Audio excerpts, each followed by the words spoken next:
Moles are fascinating creatures. I do of course mean the mammal and not the marking that you might find on your skin. Moles are phenomenal diggers, and while they weigh around 120 grams, they can actually shift 540 times their body weight of Earth. Given they live entirely underground, they're a rarely seen mammal, and we only know they're there when we see their molehills. Surprisingly, there's more folklore about them than more commonly encountered animals like badgers. Used in folk medicine, they're also creatures connected with omens for both death and the weather, and their appearance as folk remedies is somewhat cruel and reflects earlier times when humans had less regard for animal welfare. So how do moles appear in folklore? Let's find out in this week's episode of Fabulous Folklore. Hello there and welcome to Fabulous Folklore, the podcast for all things folklore, occult and just a bit weird. I'm your host, Icy Sedgwick, blogger, fantasy author and your guide into these rather mysterious realms. I've got some rare things to show you, so come on in, take a look around, but be careful not to touch anything. These things sometimes bite. Well, hello there, and welcome back to Fabulous Folklore with me, your host, Icy Sedgwick. I do hope that you are well. We are cracking on with the folklore of woodland animals this week after doing otters last week, and like otters, moles, which is the subject of this week's episode, are one of those animals that we do find in multiple habitats, but because one of them is woodlands, hence the reason why I'm including them here. Because moles can be found in woodland, orchards, grassland and farmland, not to mention towns and gardens. They don't actually like conifer forests because apparently the ground becomes too acidic for the worms that they eat, so you generally don't find them there. But they are really fascinating little animals, and I think it's their industriousness that fascinates me because they can actually dig up to 20 metres of tunnel per day thanks to those quite powerful front paws. While we often celebrate beavers for their role in flood defences, which are also fantastic animals, it does actually seem that mole tunnels can help soil drainage, and the Wildlife Trust pointed out that this can help cut flooding. Unfortunately though, a lot of people do consider moles to be pests because of the molehills that they leave behind. They are native to the UK, and I am sure that there are many species that would also consider humans a pest. During the Middle Ages, a lord or village council might actually pay for each mole captured as a form of rudimentary pest control, although in Lincolnshire, farm workers would apparently write a note telling the offending mole to go away to the next field, and apparently it did so, which is an interesting practice because you see something very similar for trying to get rid of mice and rats, where you would leave a note saying, "Can you move somewhere else please," and put it in the mouse or rat hole, and then apparently the mouse or rat was supposed to oblige. So it's interesting to see them applying the same thing to moles, and it's far nicer than trying to catch them. The word mole itself is an interesting one because I did find some sources that thought it was a shortening of moldwarp, meaning earth thrower, but more likely it actually comes from the root of mold or loose earth, which I think makes a lot more sense. But there is quite an interesting origin story attached to moles, and a story from a Kent hamlet near Crockham Hill seemed to explain why moles look the way that they do. And M.H. James collected the story from, and I quote, "a superior working class woman," end quote, who heard it from one of her husband's friends. According to her, moles were once people, but very haughty ones, and they considered it beneath them to walk on the earth, which was not good enough for them. This infuriated God, who then turned them into moles. If they didn't want to walk on the earth, they could walk under it, and that apparently explains both their presence underground and why, and I quote, "their feet are just like our hands," end quote, which I quite like as a story. But a similar origin story actually appeared in Washington DC as well, recorded in 1887, except in this one it was a proud young woman rather than a group of people, and being turned into a mole and forced to travel underground became her punishment for her excessive pride. A separate story tried to explain the mole's poor eyesight, and according to this tale, again collected in 1887, the mole had eyes but no tail. A creature ridiculed him for his lack of a tail, which began to prey on his mind. Eventually he met a different creature who said it could give him a tail, but he'd need to pay for it with his eyesight. It does turn out, however, that moles are light sensitive rather than blind, but they actually navigate using sound and touch, which makes a lot more sense given the fact that they live underground. Their ears are actually internal, so their snout becomes a sound tube, and then they can kind of navigate by what they can hear, but then also they have sensory hairs that let them feel their way around. I did find that really interesting, seeing a link between haughty people and moles, because moles don't really strike you as being sort of superior to other animals. I thought that was quite interesting. The next bit is a bit more gory, and this is where we have a look at mole body parts and their use in folk medicine. So if you are concerned with things like animal welfare, you might want to skip this bit. But in 1888, people thought that carrying the forepaw of an animal brought them luck. While human hands taken from dissecting rooms appeared in some places, poor white people in North Carolina favoured the mole's paw. Somewhat horrifyingly, it needed to be removed while the animal was alive, which is just horrendously cruel. And some people also believe that if you held a mole until it died in your hands, that actually granted your hands the power to heal. Carrying a mole's foot, either loose in your pocket or in a silk bag hung around the neck, was believed to ward off cramp. And in Cambridge, one mole catcher actually carried mole's feet in a cloth bag to ward off rheumatism. I can't really see the link between a mole in particular and something like rheumatism, but there we go. Again, the foot would be removed while the mole was alive before the mutilated animal was released, and the disease would apparently disappear from the person as the mole died, which is again an absolutely horrible, horrible practice. And you can only imagine how terrified the animal would have been during the time, but the fact that you have then essentially just released this animal to die, it's really cruel.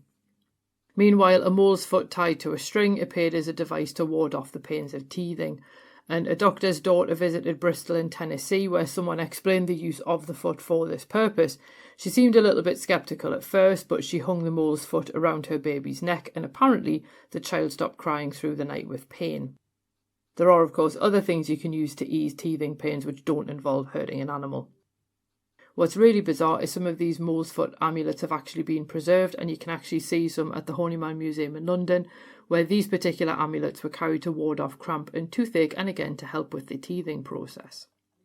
Now, not all remedies involved removing a mole's paw while it was alive, because scratching the neck with mole's claws 3 times while invoking the Trinity was apparently used as a remedy for diphtheria. Of course, nowadays we have vaccines for that.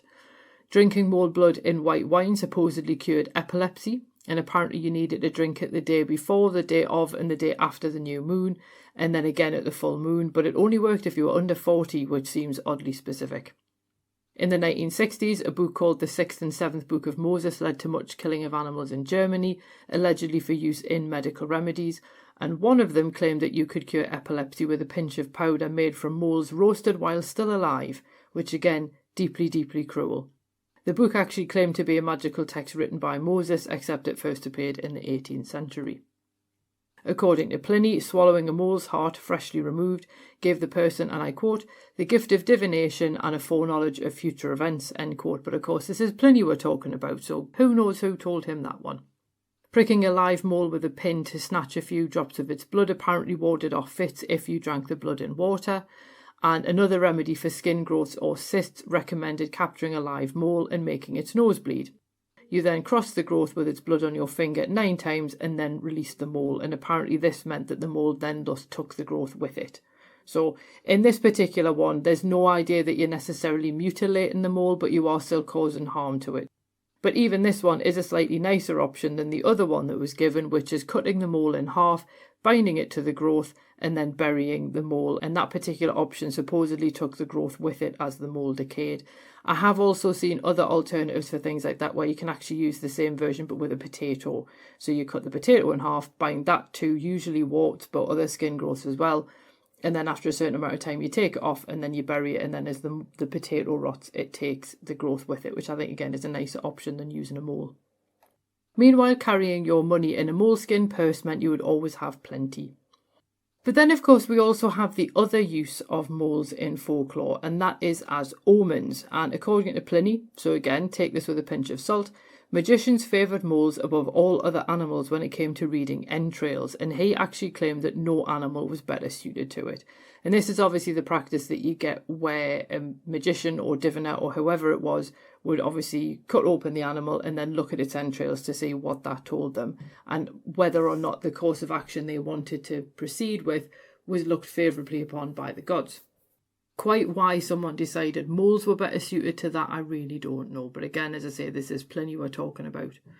There's an interesting weather one that if moles create fresh molehills during a frost, the frost will disappear within 48 hours. So that's quite an easy one to look out for. And another belief gathered in 1848 claimed that moles made depressions in the soil to act a bit like a basin. So they would collect their earthworm stores in these basins to provide food over the winter. and the weather omen held that if you found fewer basins than usual, the following winter would be mild. And that kind of makes sense, because you think if the mole is then storing less food, it's because it's anticipating still being able to find food during the winter. So I quite like those two, because it just involves observing what the mole is doing rather than doing anything to the mole. A mole entering the house in the region east of Hereford was considered a death omen. Doesn't explain why this one was collected in 1928, or indeed why it's such a specific region. I'm not sure how often moles would be likely to go in your house, but again, quite an interesting one. And in Somerset, seeing a mole in the road actually meant good luck was coming. In Hampshire, one woman noted that molehills in a line meant someone would soon move house, while a circle of molehills around the house meant someone would die. And Marie Trevelyan related some mole-related superstitions from Wales, although sometimes you have to kind of question where she got some of this information from. But, as she says, in one omen, moles burying under the dairy or wash house meant that the house's mistress would die within a year, yet a molehill found among the cabbage patch meant that the house's master would die before the end of the year. So I thought it was quite interesting that you had different omens for whether it was the man or the woman of the house who would die. But the last story that I want to give you is a completely different take on moles, and this one actually relates more to history than to folklore, but I still think it's worth including because of the fact that obviously history and folklore do dovetail, and folklore is often a way to actually preserve elements from history even if they end up getting garbled in the process. And this is the story of the little gentleman in the black velvet waistcoat. And we need to go back to 1702, where we're going to find William III on the British throne. So he's married to Mary Stuart, daughter of James II, who was overthrown by, yes, you guessed it, William in 1688. This was often referred to as the Glorious Revolution, where the Catholic James was ousted in favour of his Protestant daughter Mary and her husband. It's sometimes referred to as being a bit of a bloodless revolution, which I don't think is entirely true, but back to 1702. William goes out riding in the grounds of Hampton Court Palace, except his horse stumbles on a molehill. William falls from his horse and breaks his collarbone.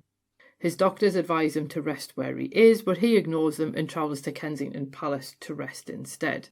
He develops pneumonia, which some people do believe is as a result of moving when he should have been resting, and he dies on the 8th of March. Obviously, some people then blame the mole for this because of the fact it was the molehill that the horse apparently stumbled on, and the molehill even appears as part of an equestrian statue of William in St James's Square in London. However, according to legend, Jacobites toasted the little gentleman in the black velvet waistcoat for the mole's role in William's fall. After all, the Jacobites supported James II and his descendants, except Mary and Anne. So the Jacobites are the one that we then see in the Jacobite Revolution, which culminates in the Battle of Culloden in 1745. And I do, of course, have a separate episode about that if you're interested more in Jacobite history and things like that. But you can see why the Jacobites, in supporting James, who was ousted by William, would therefore be quite grateful to the mole for essentially getting rid of William. And obviously once William died, the throne then passed to Anne, and we then had Queen Anne for quite a while. What I did find really interesting though while I was researching this, I found a comment on a blog in which Tim King suggested that the horse actually more likely tripped over an anthill, because molehills are apparently quite fragile and the soil would simply have dispersed and the horse might have stumbled a little bit, but it wouldn't really have caused that much damage. And they're also quite difficult to find in Richmond Park, where he said William's fall happened, although Historic Royal Palaces said it was in the grounds of Hampton Court Palace. But I would imagine molehills are probably unusual in the grounds of a palace as well. However, yellow meadow ants build hills that end up quite dense, they're matted with vegetation, they can actually last for decades. So if that was what the horse tripped over, then obviously that would definitely show why William was then thrown, broke his collarbone and obviously developed complications. But if that is true and it was actually an anthill and not a molehill, then it does show how a simple misrecognition can then become part of an event's folklore for years, if not centuries. So obviously rather than toasting the little gentleman in the black velvet waistcoat, meaning the mole, then they should really have been toasting these yellow meadow ants instead, which I thought was rather interesting. So ultimately, what do we make of the folklore of moles? And I think it's quite interesting that they primarily appear in the little origin stories to explain how moles end up underground, because I suppose considering a lot of the mammals that we encounter you might think of as being above ground. So even animals like rabbits or badgers who have their warrens and sets underground still come above ground for various reasons, whereas moles don't. So the fact that we never see moles, there needed to be some kind of explanation for why that was. I think their appearance in the superstitions and the omens is really interesting, because the weather ones kind of make sense, because you would think that if you then saw molehills or saw that they weren't storing enough food for the winter, then you'd think they obviously know something we don't, that the winter's not going to be as bad. So that was quite an interesting observational one. And I'm not quite sure how the molehills became associated with death and used as a death omen. But again, death omens can be really, really weirdly specific anyway, so I don't think we can read necessarily too much into that. But it was the use of the mole's paw in particular, or its blood, that I found really interesting as part of folk medicine, because you think someone had to be the first one to try that. What did they think was going to happen? Why did they associate a mole's paw with teething? Because I was thinking surely an animal like a rat or a mouse, which is famous for having strong teeth, or even a rabbit, I guess, would make more sense than a mole. That one I just thought was a little bit odd. So I often wonder where some of these remedies actually come from. Thankfully, obviously, with developments in Western medicine, people don't need to turn to remedies like that, because they are really, really cruel and really quite distasteful, I think, to anyone who cares about animal welfare. And you can still hire mole catchers now, because like I say, some people do consider them pests. Where I live, you do sometimes see them next to the road, but where they're digging tunnels, it's like just grass verges where the molehills are just there. They're not really causing any damage to anything. So I like to think that they're just pottering about doing the little moley things underground, and I think that they're quite sweet. But I'd love to know what you think. Had you heard any of these things? Obviously, clearly I wasn't going to include the folklore, which says you can actually do divination by moles on people's body, because that's a very different type of mole. So that's why I've left those out. I haven't 100% decided what I'm doing next week. I'm thinking about possibly doing hedgehogs, because hedgehogs are quite interesting. And they appear as witches' familiars, which is just bizarre. So it might be hedgehogs. I haven't decided yet. As I say, I do have bonus episodes on some of these animals on Patreon, so it makes it a little bit more difficult to decide what to do actual main feed episodes on. So that's the reason why I've sort of stayed away from things like rabbits and hares, because I've already covered those on Patreon. And obviously you're more than welcome to come and join people on Patreon if you would like to get the bonus episodes every month on different topics. There's about 68 of them now, I think, so there's quite a lot to get through. And obviously, I know this is a little bit last minute, but if you're available this evening, then I am doing an online version of my talk looking at spiritualism in Newcastle and Manchester. I did do it in person at the Folklore Centre in Todmorden, but obviously this is as part of a fundraiser to help raise funds for the Folklore Library and Archive. It's a very good, very worthwhile cause, and this obviously means I can reach more people, because I'm a really big fan of online talks. Because as somebody with long COVID, I don't always necessarily like to be in rooms full of people, but also it's just the accessibility, the fact that you're not necessarily going to be in the same place as me at the same time. So at least this way, more people can join the talk from all over the world in different time zones, and you don't have to travel anywhere. You can watch in your house. You don't have to worry about anything like that. And it's the fact that a replay is available. So if you can't make it on Saturday, you can still buy a ticket and you will be sent a recording after the fact. So we will be looking at the likes of fraudulent mediums. We'll be having a look at people using mesmerism to try and heal people. We'll be having a look at various accounts that appear in things like the Spiritualist newspaper, and why one city was more in favour of quite public seances and the other one was much more private seances. We'll be having a look at the difference as well. I found it really interesting to do the research, so I hope you'll find it really interesting if you are interested in the likes of spiritualism and contacting the dead and all that kind of thing. So that is at 8 p.m. tonight. As I say, you can always buy a ticket if you're not available and then just watch the recording later. So that's an option as well. And then my next set of talks aren't going to be until October. Although if you are in Lincoln, I will be at the Lincoln Book Festival on October the 3rd. So I will actually be around in person if you're at anything like that. So if you want to get signed copies of Ghost Law and things like that, then that is the place to do it. Other places I'll be appearing, I'll be at the QED conference in Manchester on, I think it's the 25th and 26th of October. I'm doing a talk about the ghosts of Tyneside rather than just Newcastle, specifically at the Newcastle Castle on the 28th of October. And then I will also be appearing at an event at Treadwell's Bookshop in London on the 29th of October. But I'll give you more details about those nearer the time. For now, just think about whether you're interested in spiritualism in the north of England and if you want to attend that talk. Otherwise, I will see you next week when we have a look at the folklore of another woodland mammal. Cheerio. Well, thanks for listening, and I hope you enjoyed that episode. If you did, feel free to leave a review wherever you listen to podcasts, because that helps other people find the show too. It also takes between 4 and 6 hours to research, write, record and edit these episodes, so if you want to help support my time in doing that, then you can buy me a coffee. Or you can join the Fabulous Folklore family on Patreon and enjoy extra benefits, including exclusive episodes and articles and even illustrated talks. All the links you need are below, and thanks in advance.